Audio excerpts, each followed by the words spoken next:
쉴 만한 물가로.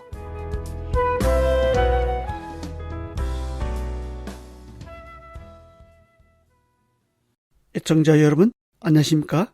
오늘은 구원은 어떻게 받을 수 있는지를 상고해 보겠습니다. 물에 빠진 사람은 어떻게 구원을 받을 수 있을까요? 먼저 자신이 물에 빠져 있다는 것을 알아야 합니다. 물에 빠져 죽어가고 있다는 사실을 인식해야 합니다. 이것이 중요합니다. 왜 많은 사람이 구원받지 못하느냐 하면 이것을 모르기 때문입니다. 죽어가고 있는데도 자신은 죽지 않을 것이라 생각합니다. 자신의 힘으로 구원받을 수 있을 거라 생각합니다. 하지만 모든 사람이 죄인으로 한번 태어난 이상 모든 사람이 죄의 결과로 죽습니다. 그렇다면 구원은 어떻게 받을 수 있을까요? 자신이 죽는구나 라고 인식할 때 살려달라고 구원자를 요청하게 되겠죠. 그러면 구원자가 와서 구원해 줍니다. 마태복음 14장 29절에서 32절입니다.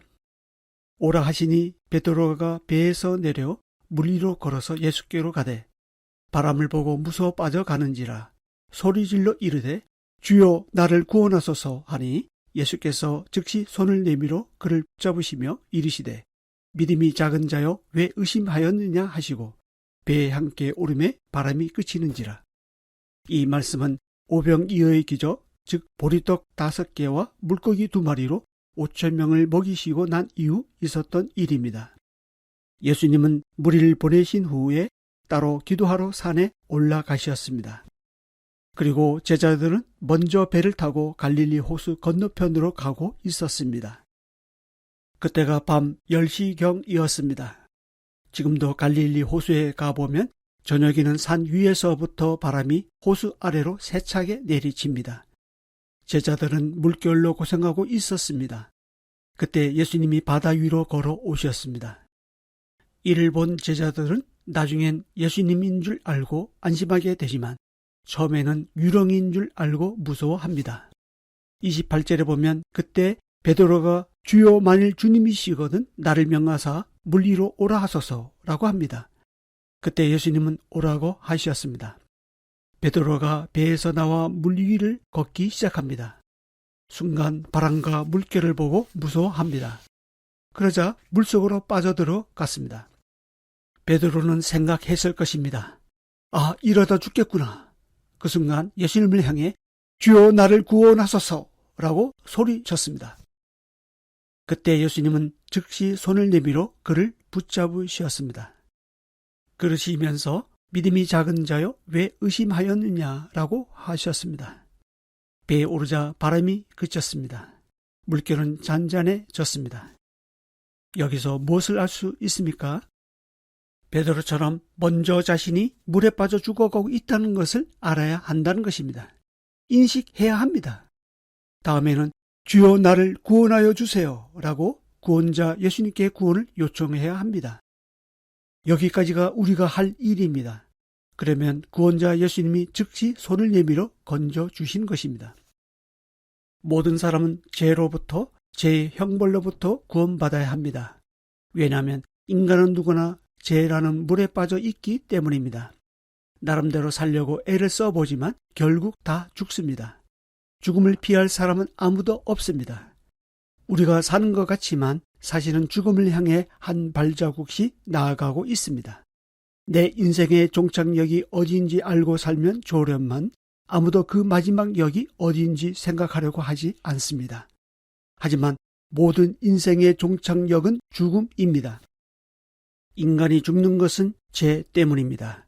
사람이 죽음의 문제를 해결할 수 있다면 죄의 문제도 해결할 수 있을 것입니다.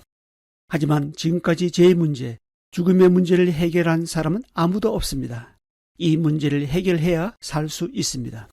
죄의 문제를 해결해야 죽음의 문제를 해결할 수 있습니다.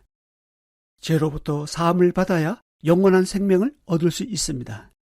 그래서 이 문제를 해결하시기 위해 구원자 예수 그리스도가 오신 것입니다. 인간 스스로는 구원할 재간이 없습니다. 그렇기 때문에 구원자 예수님을 만나야 합니다. 구원자 예수님께 나와야 합니다. 그리고 주여 구원하여 주세요 라고 구원을 요청해야 합니다. 살고자 하는 간절함이 있어야 합니다. 복음서에 보면 예수님을 만나 생명을 얻었던 사람들을 보면 한결같이 다 간절했습니다. 예수님을 만난 사람들은 모두가 다 구원자 예수님을 필요로 했습니다. 간절히 구원을 요청했습니다. 마가복음 2장에 나오는 한 중풍병자의 경우는 어떻습니까? 네 사람이 그의 침상을 들고 예수님께로 찾아왔습니다. 하지만 무리들 때문에 집 안으로 들어갈 수가 없었습니다. 그러자 지붕을 뜯어 구멍을 내고 중풍병자가 눈 상을 달아 내렸습니다. 예수님은 그들의 믿음을 보시고 중풍병자에게 내 죄사함을 받았느니라고 하셨습니다. 그만큼 이들은 구원자 예수님을 필요로 했습니다. 구원이 간절했기 때문에 질병에서 구원받을 수 있었습니다. 마가복음 5장에 나오는 12해를 혈류증으로 알아온 한 여자의 경우는 어떻습니까? 예수님의 소문을 들었습니다. 무리 가운데 끼어 뒤로 와서 예수님의 옷에 손을 대었습니다. 그녀는 예수님의 옷에만 손을 대어도 구원을 받을 수 있을 거라 생각했습니다. 그녀는 구원자 예수님을 필요로 했습니다. 구원이 간절했기 때문에 나음을 얻을 수 있었습니다. 마가복음 5장에 나오는 해당장 야이로의 경우는 어떻습니까? 12살 된 자신의 딸이 죽게 되었습니다. 그는 예수님께 찾아왔습니다. 구원을 받아 살게 해달라고 호소했습니다. 이에 예수님은 달리더금 즉 소녀야 일어나라고 하셨습니다. 그는 예수님 말씀대로 살아나는 기적을 체험했습니다. 마가복음 10장에 나오는 맹인거지 바디메오의 경우는 어떻습니까? 길가에 앉았다가 나사렛 예수시란 말을 들었습니다. 그리고 소리 질렀습니다. 다윗의 자손 예수여 나를 불쌍히 여기소서. 많은 사람이 꾸짖으면서 잠잠하라고 했습니다. 하지만 그는 더욱 크게 소리를 질렀습니다. 다윗의 자손이여 나를 불쌍히 여기소서. 이때 예수님은 내 믿음이 너를 구원하였느니라고 하셨습니다. 이외에도 병으로 고생하는 많은 사람들이 예수님을 만지고자 몰려왔습니다. 예수님께 찾아와서 구원을 요청한 많은 사람들은 하나같이 육체의 질병으로부터 구원받았습니다. 예수님 당시 많은 병자, 귀신 들린 자, 많은 죄인들이 있었습니다. 하지만 모두가 다 구원받은 것은 아닙니다. 예수님께 찾아와 구원해달라고 간절히 요청한 사람만이 구원받았습니다. 우리에게 기회는 항상 있는 것이 아닙니다.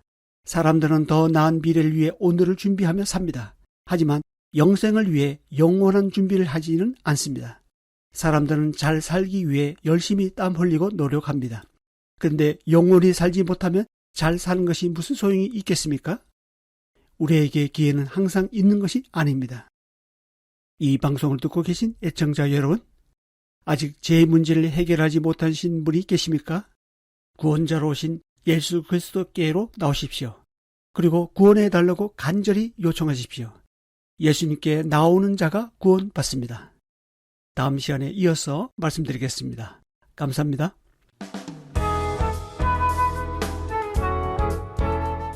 말씀 듣고 신앙생활에 도움 얻기 원하시는 분이나 예수님에 대해 알기 원하시는 분은 서울전화 02-3141-5853 서울전화 02-3141국에 5853번 서대문교회로 문의하시기 바랍니다. 쉴만한 물가로 오늘 순서를 맺습니다.